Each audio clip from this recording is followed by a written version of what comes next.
Hello everyone, আসসালামু আলাইকুম। আজকে আমি চলে এসেছি উত্তরবঙ্গের ঐতিহ্যবাহী স্থান মহাস্থানগড়। আমি এই মহাস্থানগড়ের যাকে নিয়েই এই মহাস্থানগড় গঠিত। আমি তার মাজারে এখন চলে আসছি।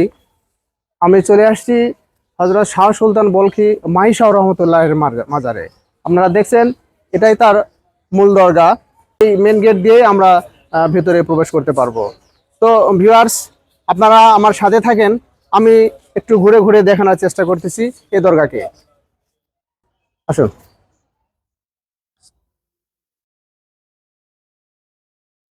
আসেন।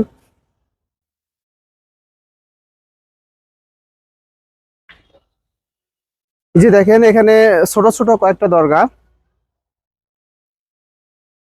এই বড় হুজুরের ওনারা সহযোগী ছিলেন, তাদের সমাধি এখানে করা হয়েছে। এইটা সেই বড় হুজুরের মূল দরগা। আপনারা দেখতে পাচ্ছেন, এটাই কিন্তু মূল দরগা। এখানে মানুষ দেশের বিভিন্ন স্থান থেকে আসে আর বিভিন্ন মান্যত করে বা বিভিন্ন ওসিয়ত থাকে, সেগুলো পূরণ করে। তো এটাই সেই মূল হুজুরের দরগা। বিশেষ করে সপ্তাহে একদিন শুক্রবারে বেশি লোকজনের সমাগম হয় এখানে। এখানে ওইভাবে ভিডিও করা অতটা অ্যালাউ নেই, কারণ এখানে বিভিন্নভাবে দূর দূরান্ত থেকে মহিলারা আসে প্রার্থনা করে। শর্টকাটে আপনাদেরকে দেখানোর চেষ্টা করতেছি, আমার সাথে থাকেন। বাংলাদেশের বিভিন্ন স্থান থেকে এখানে পর্যটক আসে। আমরা সকাল থেকে অনেক লোকের সমাগম এখানে দেখতে পাচ্ছি। তারা বিভিন্ন ভাবে অনেক দূর দূর দূর দূরান্ত থেকে আসে। ভিউয়ার্স, এখানে আসলে এই পর্যটক স্থান যে দূর দূরান্ত থেকে মানুষ আসে বাংলাদেশের বিভিন্ন স্থান থেকে। তো আচ্ছা, আপনারা দেখতেছেন মানুষের অনেক সমাগম। এই আমি একটা ভাইয়ের সাথে কথা বলবো। আসসালামু আলাইকুম। ওয়ালাইকুম সালাম। ভাই, আপনি কোথা থেকে আসছেন? আমরা আসছি বগুড়া ভিটিটিআই টিচার ট্রেনিং ইনস্টিটিউট থেকে। ও আচ্ছা, এখানে ওখানে আমরা বিভিন্ন জেলার শিক্ষকগণ ট্রেনিং আসছি। সেখান থেকে আমরা টুলসের সুবাদে, ভ্রমণের সুবাদে এখানে আমরা মস্তানে ঘুরতে আসছি। ঘুরতে আসা। জি এর আগে আসছিলেন এখানে? না, এর আগে আমি আসি নাই, অন্যরা হয়তো আসছিল কিন্তু আমি আসি নাই। কিন্তু বিভিন্ন জেলার শিক্ষক এখানে আছে, আমরা ঘুরতে আসছি। আচ্ছা, আপনার এই টিমে কতজন সদস্য? আমরা টিমের সদস্য আছি 100 জন। 100 জনের মতো? 100 জন আসছি। বিশাল একটা টিম। জি জি, আমরা বিশাল একটা। ঠিক আছে, ধন্যবাদ। জি। জি, আসসালামু আলাইকুম। ওয়ালাইকুম আসসালাম। ভিউয়ার্স, ওনারা 100 জনের একটা শিক্ষক টিম এখানে ঘুরতে এসেছে।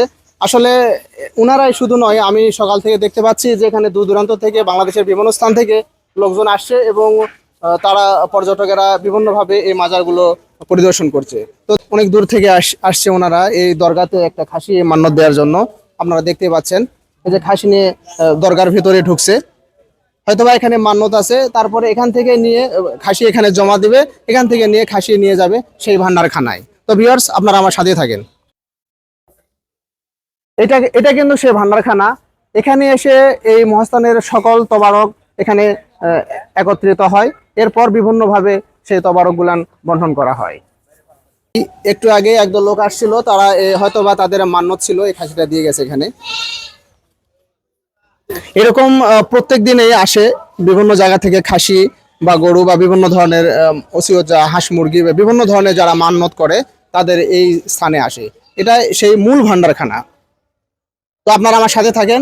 এই দোকানটা অনেক সাজে সজ্জিত। আপনারা দেখতেই পাচ্ছেন এই দোকানে সেতারা, এই যে বিভিন্ন ধরনের একতারা, দোতারা, বাঁশি বা ঢোল, এ ধরনের বিভিন্ন ধরনের জিনিস এখানে সাজানো আছে। দোকানের যিনি ওনার সাথে একটু কথা বলি, আপনারা আমার সাথে থাকেন। আসসালামু আলাইকুম। ওয়ালাইকুম সালাম। যে আপনার নামটা? আমার নাম মোহাম্মদ তোতমে। আচ্ছা, এখানে যে আপনি এইগুলো নিয়ে দোকান করছেন, এটা কত বছর ধরে দোকান করছেন? আমার দোকান এটা 50 বছর আছে। 50 বছর? হুম। আচ্ছা, আপনার এই যে এই সামগ্রীগুলো, কি কি সামগ্রী আছে এখানে? এটা একতারা, দুতারা, ডব, জুড়ি টুড়ি, মানে যন্ত্রপাতি, যত গান করতে যত যন্ত্রপাতি সব আছে। আচ্ছা, এগুলার কি বেচা কিনা আপনার কিরকম? সেখানে হয়, ভালোই হয়। কারা কিনে এগুলান? এগুলো যারা গান বাজনা করে এবং যারা শখ করে লেয় তারা। আপনার বেচা কিনা কোন সময় বেশি হয়? এই চৈত বৈশাখ এই টাইমে বেশি হয়, মেলার টাইমে বেশি হয়। আমরা শুনছি বছরে একদিন মেলা হয় এখানে। বৈশাখী, এটা বৈশাখের পয়লা বৈশাখে? পয়লা বৈশাখত মেলা লোক হয়, লক্ষ লক্ষ লোক হয়। লক্ষ লক্ষ লোক হয় সেই মেলাতে, এই সামগ্রীগুলো বেশি বিক্রি হয়। বিক্রি হয় এছাড়াও প্রত্যেক দিন হয়। লোকজন আসে, বাইরের লোক দূর দূরান্ত থেকে, তারা এগুলো নেয়।